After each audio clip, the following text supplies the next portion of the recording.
Nous sommes un pays, le général de Gaulle le disait, la France est un pays de race blanche.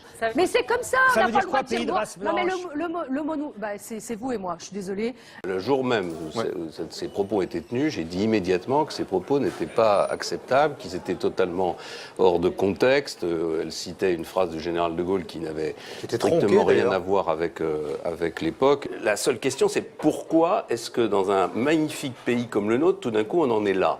Alors moi, je pense qu'à l'origine du mal-être français, il y a la situation économique et sociale.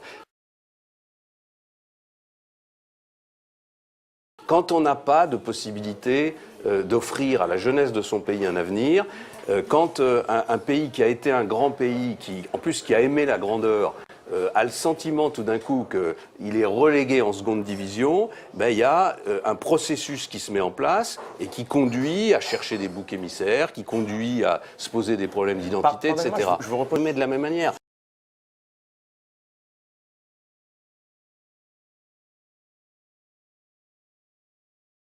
Vous retrouverez, je crois que je le cite d'ailleurs dans mon livre, un discours. Je pense oui, que je vous cite, peut-être que c'est celui-là, non? Depuis quelques années, on a vu se développer une sorte de laïcité agressive. Je pense que vous allez vous y retrouver. Je pense que vous y retrouverez. Est en réalité une sorte d'arme tournée contre les musulmans. Voilà. Vous l'assumez, cette phrase? Oui, absolument. Je pense que la laïcité, le concept de laïcité, qui a été au départ agressif, qui a au départ été tourné contre les catholiques, parce que c'est comme la laïcité, elle n'est pas née contre les musulmans, elle est née contre les catholiques.